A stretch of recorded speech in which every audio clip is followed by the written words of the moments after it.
अरे आकर्षण, आपने न्यूज देखी? हाँ हाँ, लेकिन कौन सी? अरे इंडिया पाकिस्तान वॉर वाली। अरे यार, वो न्यूज़ किसने नहीं देखी? अरे पर ये वॉर हो क्यों रहा है? ये तो गलत है ना, दोनों तरफ को घाटा है। अरे यार, इतनी जल्दी जज मत कर। आजा मीट में देखो, ढंग से समझाता हूँ। चलो। तो जैसा उत्कर्ष मैंने तेरे को बोला कि इतनी जल्दी भी जज नहीं करना चाहिए कि वॉर सही है या गलत। लेकिन हम क्या करते हैं, इंडिया और पाकिस्तान के बीच में जो बॉर्डर टेंशन चल रहे हैं उसको हम आइसबर्ग मॉडल के थ्रू समझने की कोशिश करते हैं। ये क्या होता है? मैं बताता हूँ ये होता क्या है। तो पहले हम एक बार ओवरऑल नटशेल में समझते हैं आइसबर्ग मॉडल को। तो ठीक है। जैसे हमने नोटिस किया, आइसबर्ग मॉडल में दो पार्ट्स होते हैं। एक विजिबल पार्ट होता है जो हमें दिखता है। उसके बाद पानी के सरफेस के नीचे आइसबर्ग का दूसरा पार्ट होता राइट। है, राइट। जो विजिबल पार्ट होता है उसको बोलते हैं इवेंट्स। जैसे तूने मुझे बताया था अभी कि देखो कोल्ड हो रखा राइट। है, राइट। लेकिन तूने कभी ये जानने की कोशिश करी कि देखो कोल्ड क्यों हुआ है? नहीं। नहीं ना। तूने मुझे बताया था कि तू आजकल ढंग से अपनी स्लीप को प्रायोरिटाइज नहीं करता हाँ। है, राइट। यस। उसकी वजह से कोल्ड होने के चांसेस काफी ज्यादा बढ़ जाते हैं। तो इसको बोला जाता है पैटर्न्स। ओके। अब तूने मुझे ये भी बताया था कि मैं इसलिए ढंग से नहीं सो पा रहा हूँ क्योंकि तेरे को शायद काम का ज्यादा कोई स्ट्रेस है, हाँ, थोड़ा काम ज्यादा है ऑफिस में आजकल। राइट। और काम ज्यादा होने की वजह से, स्ट्रेस लेने की वजह से तो अपनी हेल्थ को भी प्रायोरिटाइज नहीं कर पा रहा है, ना अपनी स्लीप को प्रायोरिटाइज कर पा रहा है, राइट। राइट। तो ये होते हैं कुछ सिस्टमैटिक स्ट्रक्चर्स। ओके। और लास्ट में होता है मेंटल मॉडल्स, क्योंकि तेरे को लगता है कि तेरा काम ही सबसे ऊपर है, सबसे बड़ी प्रायोरिटी है। इसकी वजह से तू ज्यादा स्ट्रेस लेता है। इसकी वजह से तेरी स्लीप और तेरे हेल्थ को प्रॉब्लम होता है। अब जब तू स्लीप और हेल्थ को प्रायोरिटाइज नहीं करता तो तेरे को कोल्ड होने के चांसेस बढ़ जाते हैं। और at the end of the day cold तेरे को हो ही जाता है।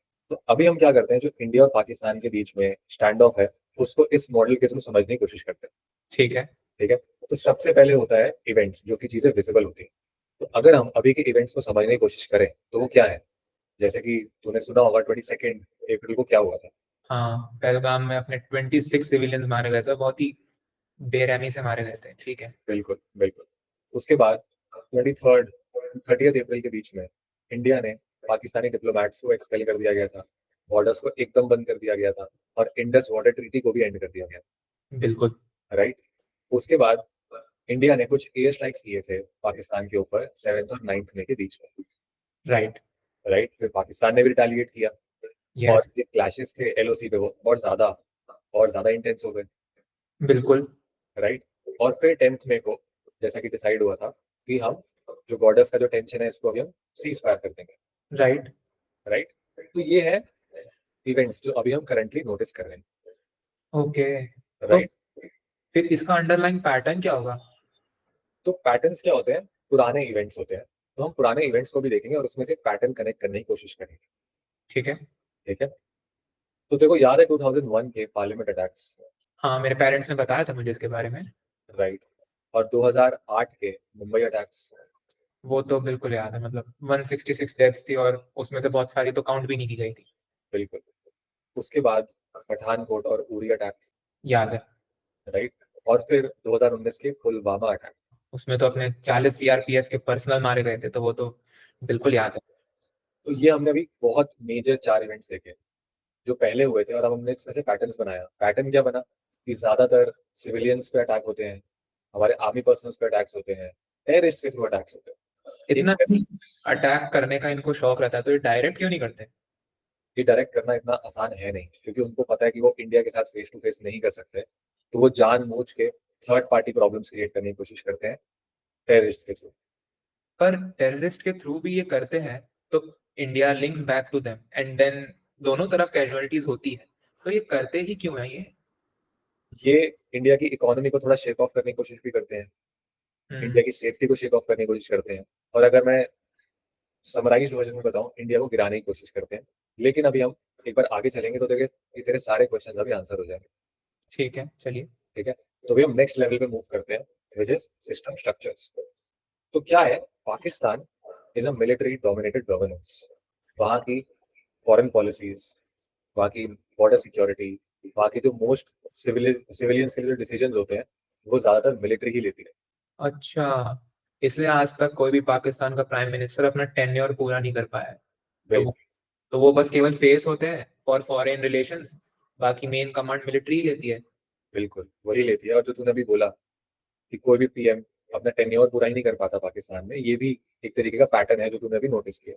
अभी हम नेक्स्ट पे चलते हैं, which is there is a very big problem with their ideology.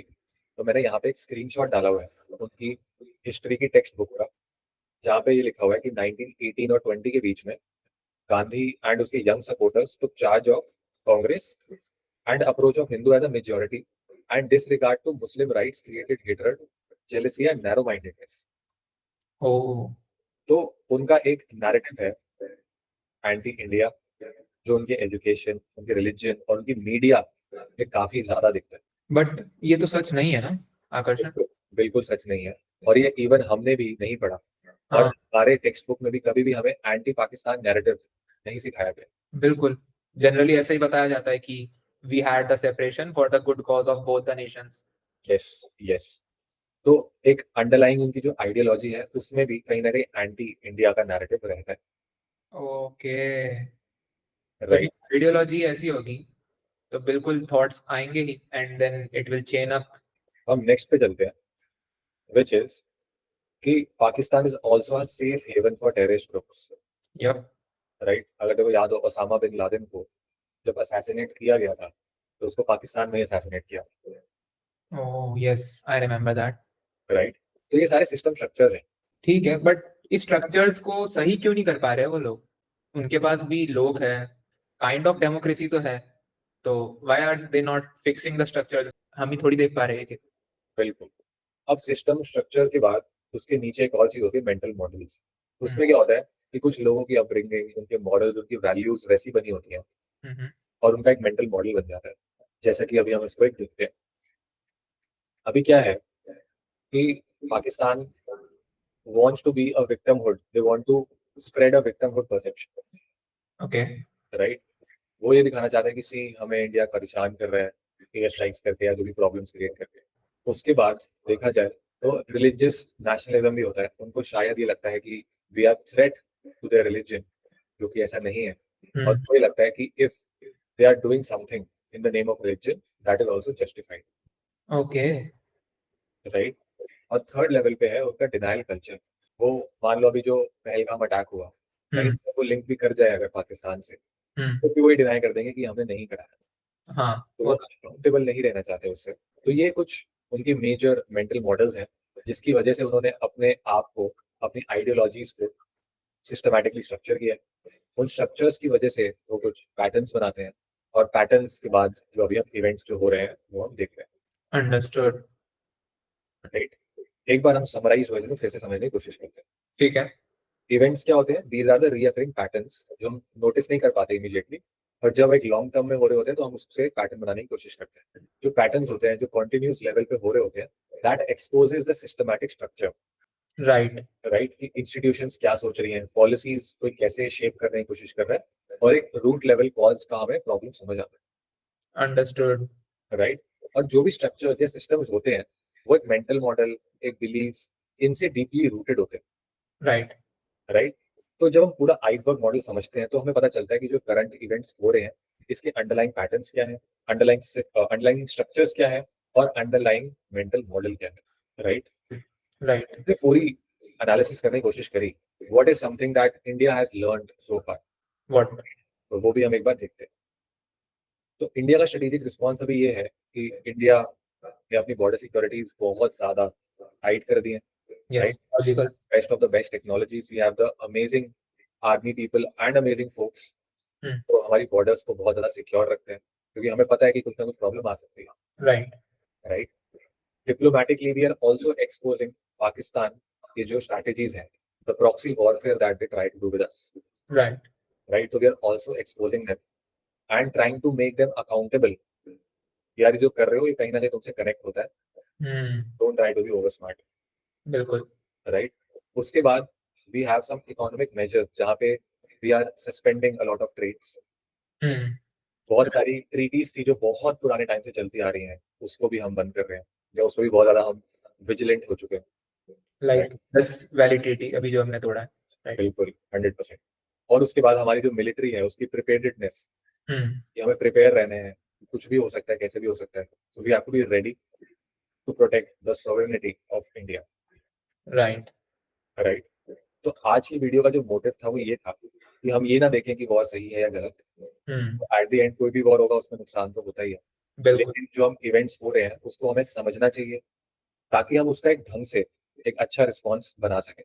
So definitely war is not the answer to any problem, but the idea here is that we understand the deep problems and Hmm. try to fix them based on the problems that are.